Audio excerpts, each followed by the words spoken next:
Ganda, 'di ba? Yan yung previous pavilion namin. Before we came up with this, pinagdaanan muna namin 'to. Makikita nyo naman sa clip na ito na meron na kaming na-finalize na form na aming magiging garden pavilion.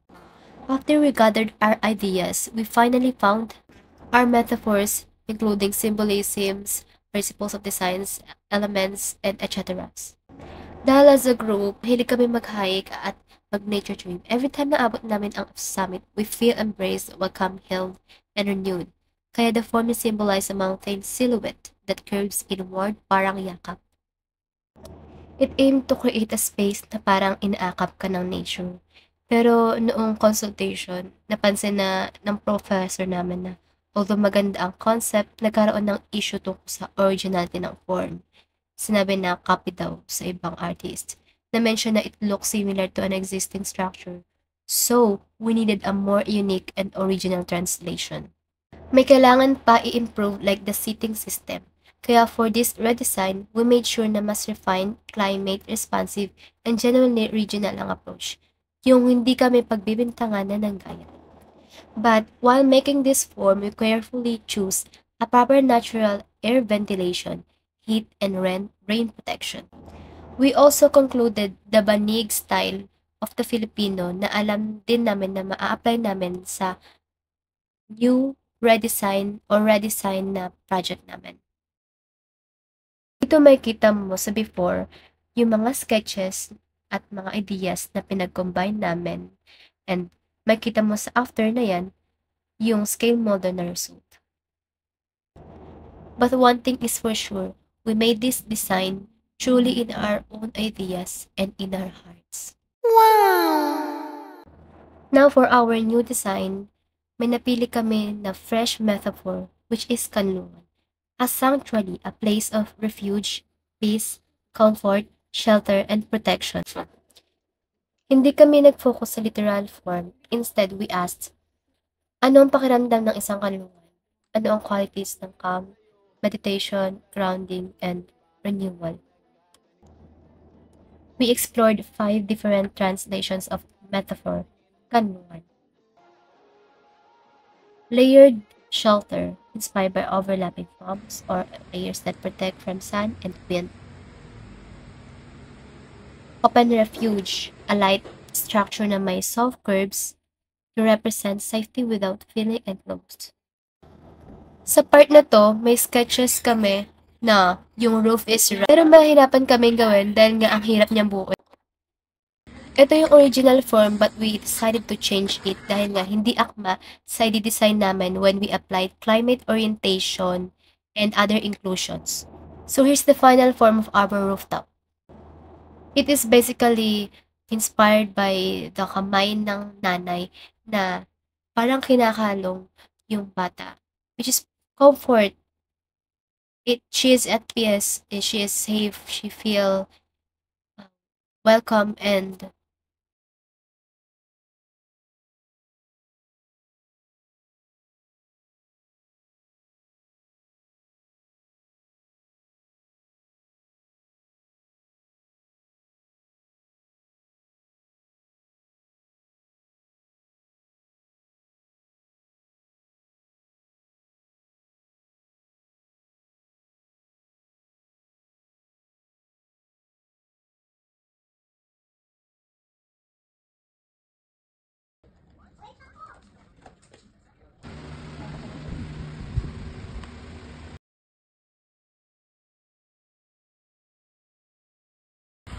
here. Ito na yung pinaka-final.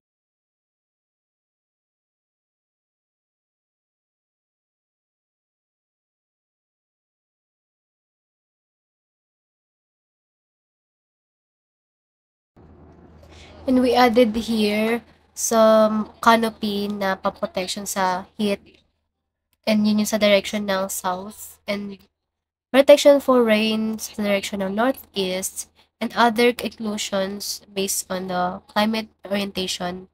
Also the wind, air ventilation and natural light ventilation. Also the insulations and etc. Tinatayo namin yung isang side ng foundation ng aming building. yung paggawa ng flooring, discussion ng rooftop design, also the canopies and applied entourage sizes. And here's the final look of our rooftop, final look of our rear view building. And before we came up for that, marami kaming pinagdaanan na sketches and failures to sa aming scale model. And finally, na-cover up namin lahat ng mistakes namin and we realized na there's something we needed pa na idagdag. A lot of ideas, sketches, but finally, we found and decided the best result. Papunta dito. So, dito yung tirik ng araw. And finally, nagawa na namin yung final Tapos, build ng scale model namin. Dito, discuss namin yung north to south orientation based sa Pilipinas. Based sa kung saan nakatira yung isang miyembro ng group namin. Diniscuss namin yung sun path, wind path, and finally, north is monsoon, final look kapag our pavilion building. Symbolize gentle protection. For our form, the pavilion uses layered planes to represent safety and refuge. For our texture, we use natural-looking textures to evoke calmness. Sa principles of design, gumamit kami ng balance, symmetry through sitting and flow. Rhythm and repetition ng slats sa roof creates a visual rhythm. Elements work together to represent the idea of kanlungan. For environmental responsiveness, we followed Philippine climate logic.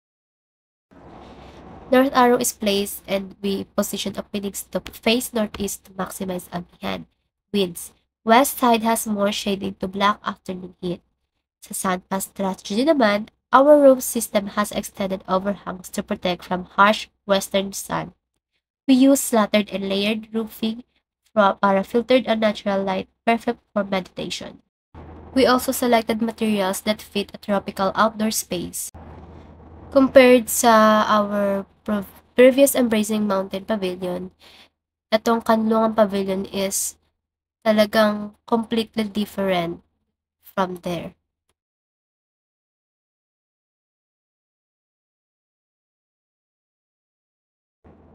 And this is our Kanlungan Pavilion, a sanctuary for calmness, renewal, and reflection. Thank you.